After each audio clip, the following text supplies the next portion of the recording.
Assalamualaikum warahmatullahi wabarakatuh. Sahabat Ronald, ketemu lagi dengan saya Iqbal bersama teman saya host. Itu luar biasa. Kita suka kolaborasi kok, kolaborasi untuk mewawancari orang-orang hebat, yaitu Abang Isan.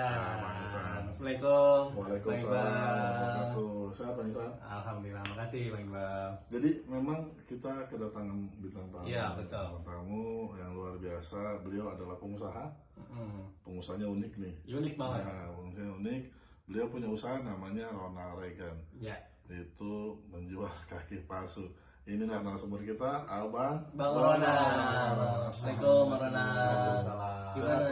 Alhamdulillah sehat. Alhamdulillah sehat ya. Ya, kita akan bincang-bincang santai, Ya. mengetahui, mendalami gimana sih jualan kaki palsu nggak umum kayaknya. Ya nggak sobat? Oke, kita lanjutkan ke Bang Ronald. Bang Isan, kira-kira apa yang mau disampaikan dan ditanyakan ke Bang Ronald? Nah, sekarang kita mau mengulik sedikit kehidupan masa lalunya Bang Ronald. Jadi kita ngebahas biografi Bang Ronald ya, Ya. Bang Ronald ya. Nah, sebenarnya Bang Ronald ini lahir di mana, Bang? Saya lahirnya di daerah perbatasan antara Lampung dan Palembang, di Ongki, Ogan Komering Ilir. Masuknya Sumatera? Wilayah saya ini masuknya Palembang. Oh, Palembang. Nah itu yang membedakan itu cuma sungai. Jadi perbatasan sungai. perbatasnya. Kalau seberangnya Palembang, di seberangnya Lampung. Jadi Lampung dengan Palembang ini nyebrang pakai sampan aja atau kapal kecil aja. Nah, datang ke Lampung nanti datang ke Palembang lagi. Nah, di daerah perbatasan. Oh gitu ya. Berarti di situ tuh SD, SMP, SMA di Ya, daerah tersebut. kalau di daerah tersebut, kalau misalkan ini saya SD-nya di bagian Palembang, SMP-nya di bagian Lampung, nah, begitu. Jadi kalau saya sekolah dulu, ya kalau SMP-nya setiap sekolah itu nyebrang sungai, nyebrang sungai. Itu Nah, pakai jembatan atau masih pakai sampan? pakai kapal. Oh, Jadi kita rame-rame dari kampung itu, misalkan sekolah pakai kapal kecil, isinya sekitar 30 orang. Nah, saya bawa kapalnya kan, nyandar di pelabuhan, naik baru sekolah gitu. Nanti pulangnya ya pulang pergi, kita kendaraan kita kapal Sampai SMA, sampai SMP. SMP. Nah, kalau di kota kan mereka pakai motor, pakai mobil lah. Kita Iya. di sana itu pakai kapal, sekolahnya pakai kapal. Iya. Nah, Jadi gitu. perjuangannya berat juga Luar- nih. luar Soalnya biasa. Iya, sekolah itu kalau di kampung. kalau kita di Jakarta, Depok tuh udah Iya. kendaraan umumnya banyak ya, Iya, Bang betul. Ronald ya. Nah, sebenarnya kita juga penasaran nih, Bang Ronald ya. Jadi habis SD SMP di situ, SMA-nya di mana, Bang Ronald? Nah, SMA-nya saya banyak di kota Lampungnya, Di di kota Tanjung Karang. Lampung. Oh. Oh, Tanjung Karang. Tanjung Karang. Oh, Saya SMA-nya di situ. Nah itu dari rumah pulang pergi atau Oh, jauh. kos, apa Apa kos? ngekos? Ngekos Oh, saya di berarti situ. SMA udah kos ya? Ngekos di situ kan. Oh, oke. Nah, nyambung tadi Bang Ronald cerita dari mulai belajar usaha ini. Ya. Tadi dengar kalau nggak salah mulai SMA ya, mulai SMA terjadi kecelakaan. Kecelakaan betul. Insiden. Insiden. Nah, itu gimana, Bang Ronald Dulu ceritanya? kan sekolah, Ya. begitu libur sekolah, saya pulang itu di waktu saya kelas 3 SMA. Saya pulang ke kampung. Nah, di kampung itu ya liburan, ngantar-ngantarin, disuruh bibi, disuruh keluarga, ngantar-ngantarin penumpang dari kampung saya ke kampung sebelah, kayak Ya. dari Palembang ke Lampung misalnya, kan cuma nyebrang sungai aja. Iya. Nah itu kadang-kadang terminal bus itu kan ada di Lampung, untuk ke kota, mau ke Palembang, mau ke Lampung ada di situ. Jadi yang di kampung saya ini kadang-kadang minta anterin ke apa tuh terminalnya begitu kan. Nah, jadi posisinya dulu ya terjadinya saya amputasi ini ya seperti itu, ngantarin penumpang dari kampung saya ke terminal begitu kan. Nah, begitu. Itu menggunakan kapal kecil, kapal dompeng diesel yang dihidupinya pakai engkol Iya, gitu kan. engkol, Iya, itu ya, iya. Nah, itu kan memerlukan tenaga yang Iya. kuat Iya. kalau bisa nyala. Nah di sana itu banyak mesin-mesin yang sudah lama, yang sudah tua. Jadi kalau nyalain mesin itu ya memang harus putarannya harus kuat. Kalau Iya. nggak kuat nggak nyala. Kalau nggak kuat malah tangan kita ngikut muter gitu kan. Nah begitu. Jadi ini kecelakaannya di kapal dompengnya? Di kapal dompengnya itu. Di kapal kecelakaan. dompengnya? Begitu mau pulangnya, Oh. begitu sudah ngantarin penumpang itu saya pulang. Saya pulangnya sendirian. Nah disitulah kejadiannya gitu. Nah, itu prosesnya gimana, Bang? Bisa sampai Bisa jadi crash atau kecelakaan itu, Bang? Iya. Iya, memang saya ngantarin penumpang itu ya subuh sekitar jam 3 3 pagi. jam 3 pagi kan. Nah itu jadi di sungai itu ya pakai senter begini kan, Iya. ngelihat apa penerangan itu kan, Iya. yang memang harus ekstra hati-hati. Begitu sudah sampai saya pulang. Penumpang itu sudah saya antarin, saya pulang sendiri. Jadi posisi kedinginan kan malam, saya agak Iya. malam itu kan. Iya.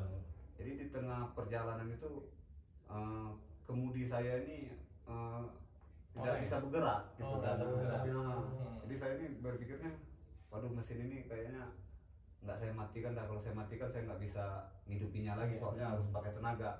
Jadi saya harus ke belakang aja pakai senter. Begitu saya ke belakang itu saya nginjek bagian belakang, malah kaki saya salah injek, kepleset. Kepleset, Kepleset masuk ke dalam ke- mesin. Ya. Jadi masuk ke dalam mesin, kena roda, baling-baling roda yang di belakang mesin itu. Iya, tahu. Jadi celana saya nyangkut, kena paku itu kan, ada paku di bagian mesin itu, ya paku itu melekat di bagian as. Jadi celana saya ini nyangkut ke paku, ya saya ngikut muter. Pertama itu ngikut muter cuma 2 kali. Ngikut muter begitu ya saya pegangan ke pinggiran kapal. Sampannya. Jadi badan saya ini nggak bisa bergerak. Misalkan sedikit aja begini aja bergerak, atau bergerak begini aja, urat itu kayak ketarik, sama aja kayak kepala dipukul dengan palu. Ya Allah. Sakitnya, ya begini ya. Jadi sakit dari jam 4 sampai ke jam 7 itu luar biasa sakitnya. Amputasi saya ini kan kerendam di air, jadi bergerak pun nggak bisa. Jadi saya harus diem, nggak bisa bergerak. Karena saya teriak pun nyemut, kepala saya terasa sakit. Oh iya. Gitu ya, sakit nggak bisa gerak.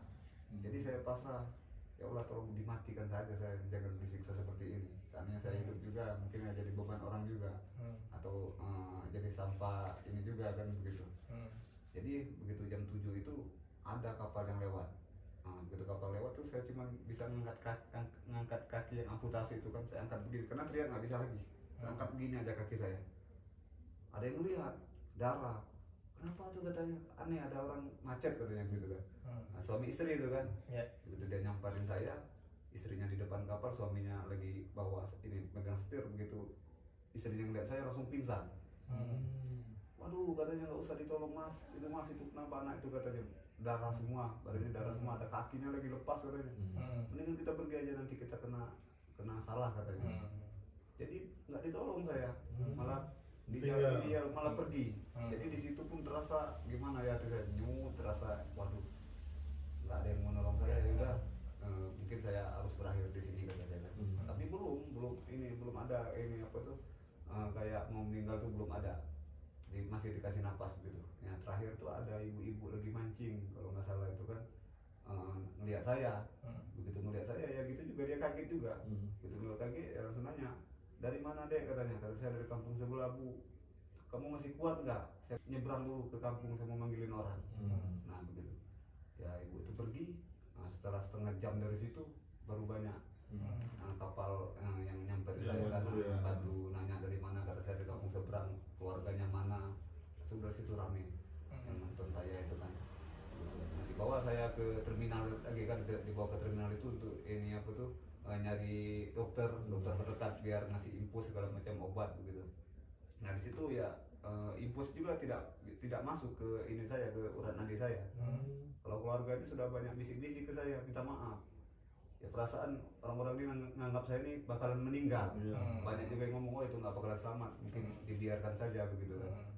Tapi saya bisikin saudara saya, bawa saya ke kota. Kalau seandainya saya meninggal di tengah jalan ya putar balik aja mobil, berarti kan ada pergerakan dari sini kata saya, jangan saya ditonton. Di situ keluarga saya semangat, langsung saya dibawa ke Palembang kota. Nah, gitu. Datang ke rumah sakit itu pun malam begitu mas.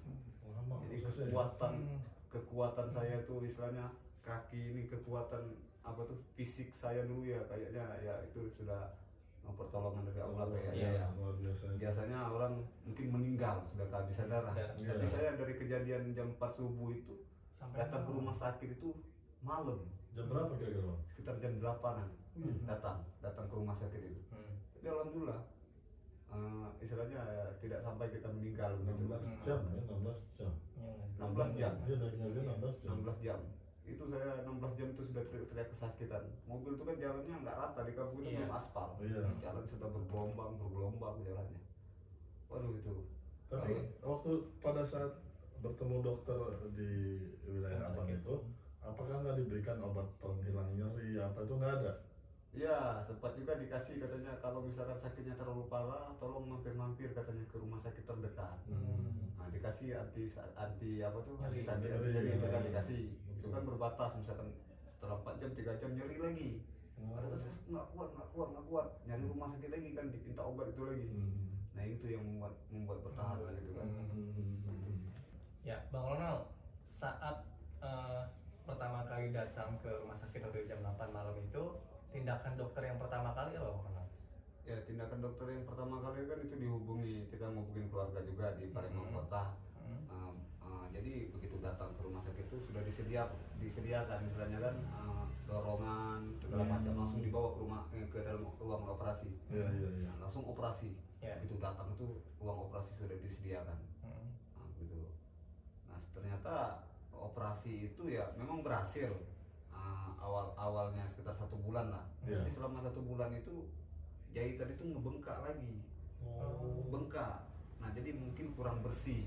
Nah, dokter itu kan istilahnya kan mau buru-buru kan. Mau buru-buru istilahnya nggak bersih. Jadi 1 bulan saya sudah operasi, ngebengkak lagi. Dulu panjangnya hampir ke dengkul. Begitu ngebengkak ada rasa bau yang tidak sedap lah begitu kan. Tahu begitu saya duduk begini, jahitan itu jebol lagi. Jebol, robek sampai tulang yang sudah dibalut dengan yang kulit ini keluarnya malah sekitar 5 jari keluar dari panjang ya? Iya, keluar lebih kelihatan tulangnya. Saya ngeliat begini, waduh, kata saya itu ngalamin sakit lagi saya. Itu lebih sakit lagi dari kecelakaan itu. Jadi kata dokter, waduh ini harus dipotong lagi ini Tulangnya itu. Nah, saya nggak mau, keluarga saya nggak mau istilahnya, nanti nggak bisa pakai kaki basuh katanya karena terlalu pendek. Ya itu resikonya Pak katanya. Ini bisa dibiarkan katanya, bisa tumbuh daging itu bisa maju, cuman bapaknya harus diobatin setiap hari. Kuat nggak dia diobatin setiap hari katanya. Ini Maksudnya? ya Rasa diobatin nyeri setiap hari. itu, rasa nyeri itu ya, Jadi diobatin itu ya. disiram pakai air infus kan, Dibersihkan. dibersihkan. Iya. Karena saya nggak mau dipotong. Nah, nanti katanya kulit ini bisa maju, bisa nutupin tulang, tapi lama. Iyalah, Prosesnya bisa berbulan-bulan. Makanya saya di rumah sakit itu lama. Hampir berapa bulan saya di rumah sakit. Begitu. Gitu. Nah, Bang Ronald, setelah tadi ya 2 jari ya dari pangkal paha, nah itu sudah mengurangi masalah, sudah nggak ada masalah lagi atau bagaimana Bang Ronald? Ya, sudah tidak ada masalah lagi. Nah, tidak ada masalah lagi ya. Cuman kaki sebelah saya yang ada masalah lagi kemarin itu. Kenapa? Ya karena kedua kaki ini kan kena. Jadi yang kaki sebelah ini dulu itu ya kena baling-baling roda di belakang motor itu, kapal itu istilahnya sampai telapaknya itu bagian bawah itu ke atas. Yang kaki sebelah ini. sebelah kiri. Nah, ini telapaknya misalkan walaupun tidak dipotong katanya ada ini, cuman harapan untuk ininya infeksinya ini katanya tuh besar, sulit gitu. Jadi bisa kami benerin tapi kaku kakinya Mas. Jadi setiap Mas melangkah itu terasa kayak ditusuk jarum katanya. Terus seumur hidup Mas apa tuh rasakan katanya. Harus dikunci kan, dikasih kawat segala macam di sininya kan. Saya berpikir ya sudahlah kata saya, daripada dipotong mendingan saya merasakan sakit setiap langkah saja. Oke katanya. Langsung diluruskan sama dokter itu kan. Tulang itu kan dikakukan, nggak bisa bergerak begini kaki sebelah ini kan. Nah, tapi ya setelah saya sampai saat ini ya hilang rasa sakit itu ya. Itu kata saya. Jadi udah normal ya kaki kiri ini. Walaupun terasa nyeri-nyeri tapi sekarang sudah tidak merasakan lagi. Alhamdulillah ya Allah. Oke Bang Iqbal, lanjut lagi kita ngebahas tentang sosok fenomenal ini ya. Nah, tadi Bang Ronald setelah tahu nih ya kaki berarti sebelah kanan sudah tidak sampai pangkal paha ya. Nah, kehidupan setelah itu bagaimana Bang Ronald? Itu SMA ya? SMA. Melanjutkan sekolah dulu atau gimana? Iya, saya melanjutkan lagi. Melanjutkan lagi ya, saya alhamdulillah sudah menerima ijazah, saya itu lulus istilahnya begitu. Nah, setelah itu setelah saya di rumah sakit itu saya nggak mau pulang ke kampung. Nggak mau pulang ke kampung, kata saya boleh nggak saya dikoskan saja di Palembang sini, karena saya belum siap pulang. Hasilnya ya keluarga saya ngikut, saya ngekos di Palembang. Ngekos itu cuma ngurung diri saja, merenung, ngurungin diri gitu kan, karena pulang itu nggak mau saya. Hasilnya dirayu-rayu dengan keluarga, udah pulang saja katanya kan, nggak apa-apa, nggak ada orang yang meledek katanya begitu kan. Iya Bang, abang kan pas pasca dari rumah sakit akhirnya merenung dengan kos di Palembang kurang lebih 1 tahun. Setelah itu abang pulang lagi nggak ke kampung ke Lampung? Ya mau tidak mau istilahnya kan saya harus pulang ke kampung karena biaya di Palembang itu ya setidaknya kos ya saya tidak bekerja, yang nanggung itu ya keluarga Ya. duit dikirim segala macam, sedangkan saya tidak bisa bergerak sama sekali. Ya saya ngikutin keinginan keluarga lah, pulang aja saya pulang. Nah di kampung saya ya saya pulang di kampung itu ya tidak ada kegiatan juga. Nah begitu ya, banyak sekali sih lika-likunya dulu yang mana yang seperti saya ini saya sendiri di kampung itu, dan kampung saya itu kampung yang paling mungkin beda dengan kampung lain. Listrik tidak ada, kendaraan mobil motor pun tidak ada, hanya berisi beberapa kakak saja istilahnya kan. Banyak juga istilahnya, cuman itu sudah kampung paling inilah terpencil lah istilahnya, tidak ada kehidupan dulu di sana itu kan.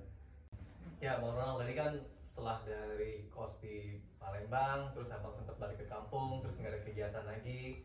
Nah, selanjutnya apa yang abang lakukan setelah dari kampung itu? Ya dari kampung itu ya, saya berpikir bagaimana untuk keluar dari masa-masa sulit saya seperti ini. Yaitu yang terutama itu kan, berpikir itu ya mungkin sering. Ya banyak berpikir saya bagaimana solusi biar keluar dari masa sulit yang seperti saya alami sampai sekarang. Misalkan di kampung kan tidak ada kehidupan, jadi setidaknya saya harus hijrah ke tempat yang lebih ramai. Saya harus bersosialisasi dengan orang walaupun dengan kekurangan saya. Misalkan nih saya pindah, toh orang yang tempat saya pindah tuh orang-orang nggak kenal dengan saya. Ya kenapa saya harus malu, saya berpikir seperti itu. Kalau saya di kampung ya orang-orang pada tahu begitu kan. Begitu. Coba saya kami pindah ke kota lah, saya pindah ke kota ya memang nggak ada yang kenal dengan saya. Di kota itu maksudnya Palembang lagi atau di Langsung Jakarta? ke Jakarta. Oh, langsung ke Jakarta. Masih ingat Bang Ronald waktu tahun berapa? Tahun berapa tuh bang? Ya itu kan masih udah lama sih, udah hampir 10 tahunan lebih ya. Mungkin 2000-an lah ya. Tahun 2000-an itu Tahun kan. 2000-an ya, Saya 2012. coba keluar dari masa-masa sulit saya. Karena kan di kampung itu ya kita tidak enak dengan keluarga, dengan bibi, dengan karena nggak ada kegiatan juga ya. Kegiatan. Saya memang orang yang berani. Dengan kekurangan ini apa? Saya berpikir bisa hidup tidak saya di tempat orang begitu kan. Ya, begitu. Ya saya berani aja daripada saya terkotak-katung di kampung nggak ada gerak sama sekali, nggak ada kegiatan, kenal dengan orang yang seperti ini nggak banyak juga gitu kan. Begitu saya ke kota, ternyata saya melihat di jalanan banyak juga yang seperti saya nggak pakai kaki palsu gitu kan. Banyak juga yang seperti saya begini kan, saya melihat gitu kan. Nah itu Di Jakarta ini abang ada saudara atau tinggal di mana waktu itu pas pertama ke Jakarta? ya kalau diceritakan ya memang termasuk ini awal-awal saya ke Jakarta ini ya tidak ada tempat tinggal. Tempat tinggal saya ada di Kampung Melayu, di jembatan Kampung Melayu dulu. Oh di kolong jembatan itu? Ya di situ saya berteduhnya di situ karena saya beradaptasi dengan orang. Setiap orang tuh saya ajak ngobrol.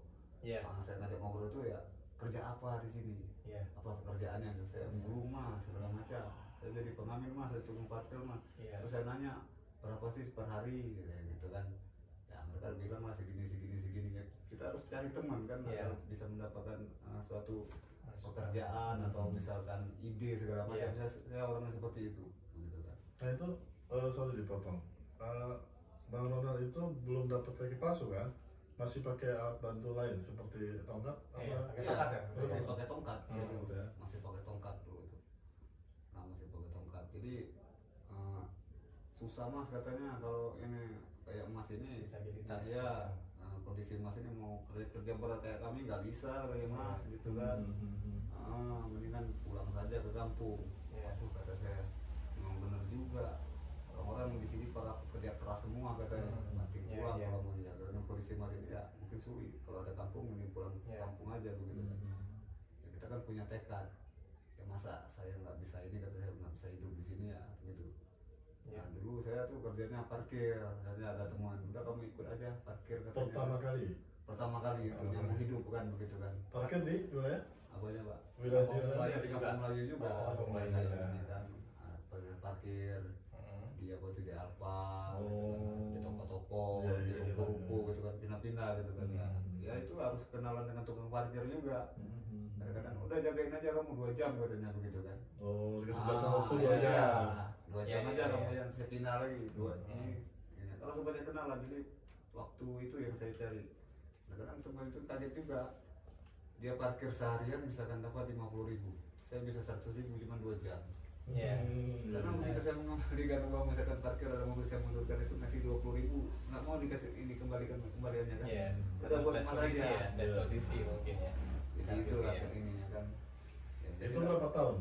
Di tukang sekitar parkir? 1 tahun lah. 1 tahun. 1 tahun. Di situ. Ya, 1 tahun saya tuh sudah mengumpulkan Iya. duit, nabung kan, nabung kita itu 30.000 per harinya saya nabung kan. Ya kita harus kan di tengah kota ini harus ada persiapan segala macam. Iya. Setelah itu ya saya berpikir nggak bakal mungkin saya harus begini. Iya. Setidaknya saya harus ada pekerjaan yang lebih baik lah, Iya, gitu kan. betul. Nggak bakal mungkin saya seperti ini. Ya dengan pekerjaan yang lebih baik itu ya saya harus punya kan. Ya, jadi dari pembelian kaki palsu itu Bang Ronald nggak bisa pakai ya. Nah, berarti Bang Ronald termotivasi lagi. Nah, Iya. waktu itu gimana? Mencoba lagi dengan kaki palsu Terus seperti saya apa? terus mencoba, Hmm. mencoba dan terus mencoba. Ya alhamdulillah di waktu itu ketemu pas saya buat, oh ternyata begini. Itu bahannya sama ukuran. Iya, cetakannya. Jadi Oh, begitu gitu. masuk ke kaki ini pas, enak kayak Iya. duduk di kursi. Juga saya pakai jalan tuh, wah ini sangat membantu sekali kata saya kan. Nah di situ, nah saya sudah mulai merasa senang. Aduh alhamdulillah saya bisa jalan dengan baik kata saya. Karena enak sekali dipakai, tidak ada rasa sakit. Dengan sama buatan sekali. sendiri ya? Dengan buatan sendiri. Nah saya muncul kata saya, haruskah saya ini harus membuat kaki palsu? Atau siapa yang mau membeli kaki ini? Sedangkan 100 orang aja yang saya lihat kemarin, mereka sampai datang untuk meminta kaki palsu, berarti mereka tidak mampu. Iya. Kalau semua saya jual ya tidak bakalan mungkin, ya istilahnya Tidak bisa mudah lah, laku tidak gitu kan. mudah lah, Iya. ya, betul. Udahlah kata saya, jadi tidak saya urusin dulu kan, saya fokus lagi menjadi pekerjaan lagi, saya fokus jadi pekerjaan, pakai celana panjang, saya ini melamar pekerjaan, kayak nyari pekerjaan, ya dapat begitu kan pekerjaan ya yang biasa-biasa, bukan yang ini yang besar ya pekerjaan. Iya. Ya sebulan itu ya cuma sebulan ya saya sudah tidak dipakai lagi karena orang tahu oh kaki palsu, kata saya tidak gitu Iya. lagi. Saya kecapean gitu kan, aduh saya sudah lelah kata saya kan. Ya ketemu orang-orang yang di jalan di mana itu kan, saya tawarin kaki palsu, mau nggak pak? Iya. Kaki palsu pak kata saya. Iya. Bisa jalan nih pak, saya rating saya ada kaki palsu. Oh nggak mau mas, mahal kata segala macam. Apa pak, saya buatkan gratis. Iya. Padahal saya uji coba ke mereka kan. Gitu ya, banyak yang saya buatkan yang di apa tuh di jalanan, terutama di Itu jalanan. gratis saat itu. Iya, saya buatkan cuma-cuma. Hmm. Karena ya pikir saya bisa membuat kaki palsu, saya enak makanya belum tentu Iya. orang lain. Iya, Nah, betul. karena kalau kita untuk mengetes sebuah karya itu harus ke orang lain Iya, juga. betul. Karena setiap amputasi itu berbeda-beda. Hmm. Jadi saya nyari orang-orang yang nggak punya kaki itu saya buatkan untuk uji coba saya. Iya. Mereka juga terbantu. Begitu saya coba dibuatkan bisa jalan, senang, saya juga senang. Iya. Saya nyari lagi, besok nyari orang lagi lah buat ngetes lagi. Iya. Saya tes lagi. Ya, jadi sudah banyak yang saya buatkan gitu kan untuk tester karya saya tersendiri. Nah dari situ mulai ada pemesanan, istilahnya kan dari teman yang saya buatkan tuh, dengan Bang Ronald katanya bisa buat kaki palsu. Iya. Ada yang datang, itu aja seikhlasnya. Awal-awal dulu kita seikhlasnya, karena saya tidak tahu ada kaki palsu gitu kan. Iya. Murni untuk membantu. Iya. Awal-awal saya membuat kaki palsu gitu kan. Setelah ada liputan dari media televisi, nah di situ saya mulai istilahnya dapat pemesanan di daerah-daerah saya, daerah jauh-jauh begitu kan. Gitu. Jadi memang ini panjang nih, Panjang. perjalanannya ya. Sampai akhirnya ini sebenarnya kalau kenyataannya nggak semudah yang Bang Ronald Oh, ceritakan iya. juga. Betul. Sampai itu diliput televisi ya. Iya.